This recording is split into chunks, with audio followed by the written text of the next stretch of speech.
Olá, pessoal! Nesta aula, nós vamos falar um pouco sobre anticorpos e, em seguida, sobre antígenos. Vamos lá? Bom, então, o que é um anticorpo?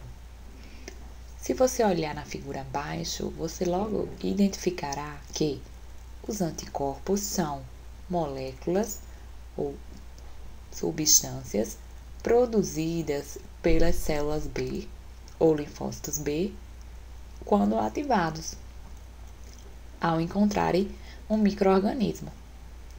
E quais então seriam as suas funções? Basicamente, nós podemos enumerar suas funções em 4 funções importantes. A primeira é a neutralização dos micro-organismos e toxinas. Então, aqui na figura nós podemos observar a ligação do anticorpo com o micro-organismo, neutralizando e impedindo a infecção de novas células.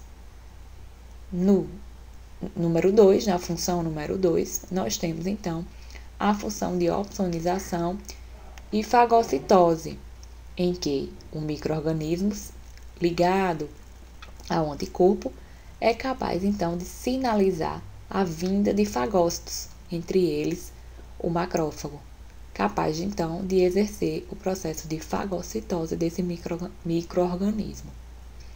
A terceira função dos anticorpos é a função de citotoxicidade celular dependente de anticorpo, em que é possível ativar outras células importantes, como as células natural killers e os eosinófilos. As células natural killers, quando sinalizadas por anticorpos, possuem também a capacidade de destruir a célula infectada por micro-organismo, bem como os eosinófilos, quando ligado aos anticorpos opsonizados do helminto, é capaz de destruir estes helmintos. A quarta e última função dos anticorpos é ativar o complemento. Sendo assim, a ligação entre anticorpo, micro-organismo e frações do complemento é capaz de levar em seguida à ativação de uma cascata de reações de quebra de proteínas séricas que levam à lise de micro-organismos, à destruição desses micro-organismos através da formação de poros. Também podem servir como opsonizadores através da ativação de fagócitos. Também podem ativar processos de inflamação, principalmente pelo recrutamento de neutrófilos. Então, aqui nesse vídeo, vocês poderão ver as duas principais funções dos anticorpos, que seriam, então, neutralização e opsonização, como acontece. Bom, veja que na circulação sanguínea, nós temos a entrada, possivelmente, de uma bactéria. Essa bactéria, por sua vez, ela vai tentar invadir nossas células através da ligação de receptores, mas nesse momento o organismo desenvolve toda uma resposta imunológica produzindo anticorpos que se ligam à bactéria, neutralizando-a, impedindo a entrada de infecção na célula e também opsonizando para a vinda de macrófagos que realizam então a sua fagocitose. Assim, nós temos a representação esquemática da neutralização e opsonização exercida pelos anticorpos. Bom, em relação então à produção de anticorpos, nós temos basicamente duas formas de se encontrar os anticorpos na nossa circulação. Eu tenho os anticorpos que estão ligados à membrana dos linfócitos B, que são basicamente os linfócitos B virgens e de memória, e tenho também aqueles anticorpos que estão livres ou soltos nos líquidos biológicos, que seriam os anticorpos no plasma, no soro, nas secreções mucosas, nos líquidos intersticiais. É importante lembrar que a meia-vida de um anticorpo gira em torno de 3 semanas no soro. Já os linfócitos B de memória, que carregam na sua membrana os anticorpos, duram anos, daí a sua importância para a memória nas próximas infecções. Então, aqui nessa figura à sua direita, você pode visualizar as duas formas de encontrar os anticorpos, que são os ligados à membrana, aqui na membrana das células B de memória, e os secretados ou solúveis, ou também livres, que são aqueles produzidos quando os linfócitos B estão ativados. É importante lembrar que nessa fase aqui, em que o linfócito B está ativado, adquire essa forma ovalada e solta ou libera os anticorpos de sua membrana, ele recebe o nome de plasmócito. Em relação à maturação dos linfócitos B, nós podemos visualizar que a mesma acontece basicamente na medula óssea e em seguida ocorre a liberação para os órgãos linfóides secundários ou periféricos. Na medula óssea, ocorre uma série de diferenciações em que a célula-tronco inicial passa por diferenciações por estímulos de citocinas que culminam então com uma célula B imatura, em que na sua superfície está ligada um anticorpo IgM. Em seguida, essa célula B imatura, ela também começa a expressar na sua superfície o anticorpo IgD.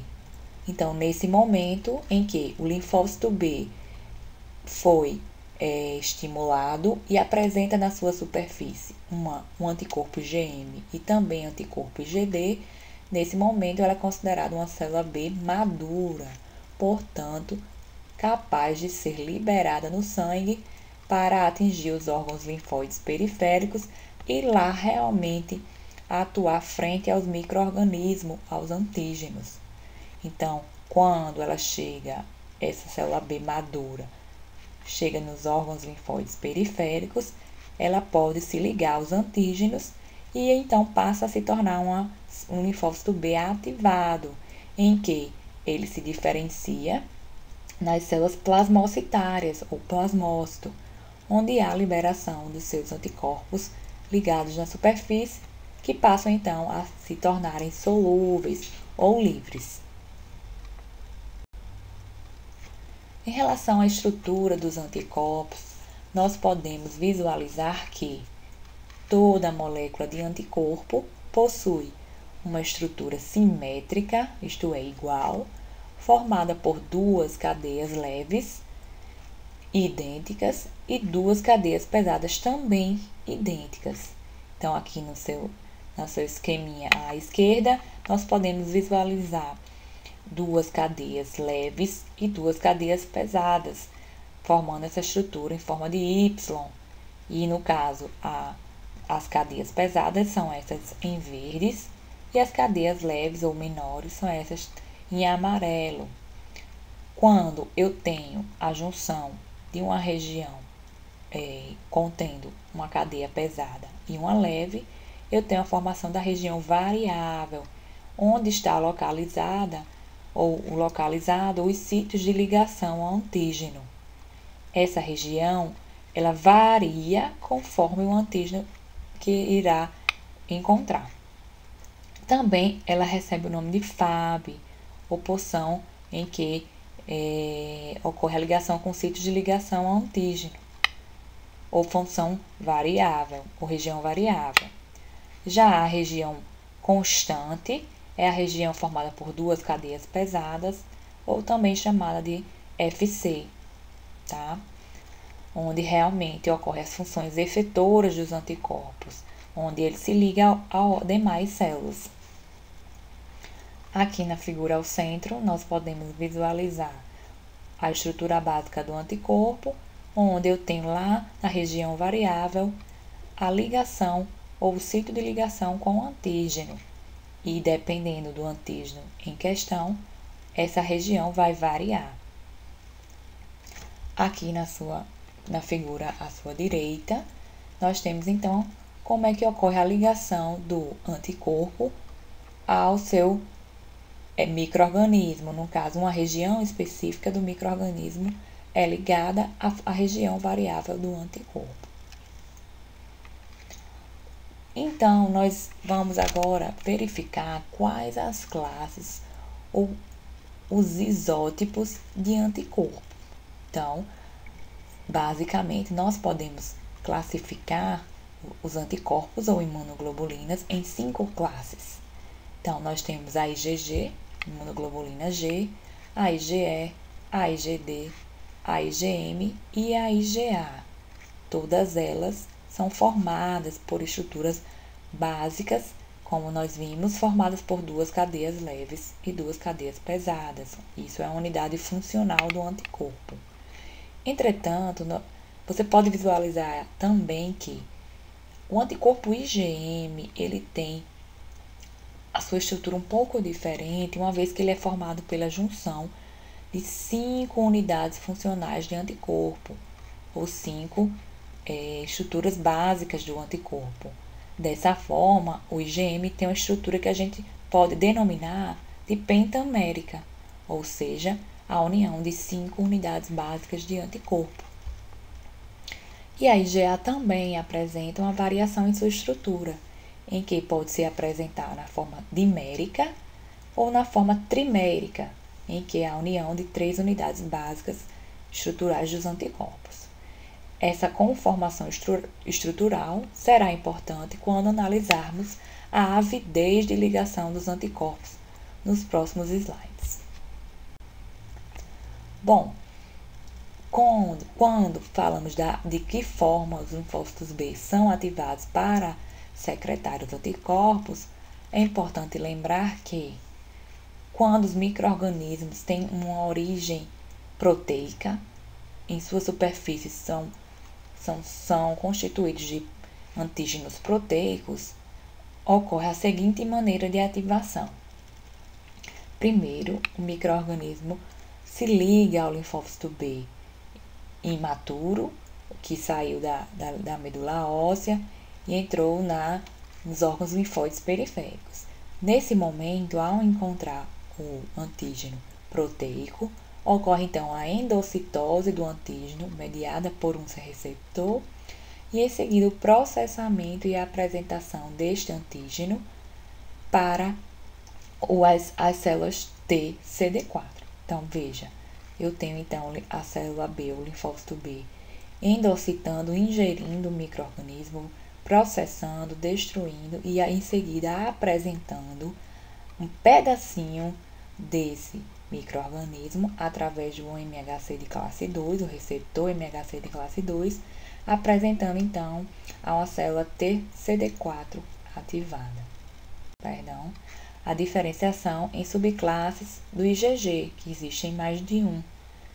Já quando ocorre o estímulo pela interleucina 4, ocorre a diferenciação do plasmócito para a troca de IgM para os anticorpos IgE. Em seguida, eu tenho a troca, por exemplo, dos anticorpos IgM para a produção de IgA, dependendo das citocinas que atuarão. Dessa forma, eu posso diferenciar o anticorpo necessário para determinada atuação no momento da infecção do micro-organismo. Em relação a IgG, ao anticorpo IgG, uma das principais funções que ele pode exercer é a opsonização. Nós já vimos que a opsonização é quando o anticorpo se liga ao micro-organismo e sinaliza para que células fagocitárias venham então exercer a fagocitose desse micro-organismo. Veja que o anticorpo na figura, ele é o IgG. Então, a IgG, ou a imunoglobulina G, ou anticorpo G, é um importante anticorpo para ativar o processo de opsonização. Ela é ainda a classe mais abundante no soro. Então, cerca de 70 a 75% dos anticorpos circulantes são do tipo IgG. Ela permanece longos períodos na circulação,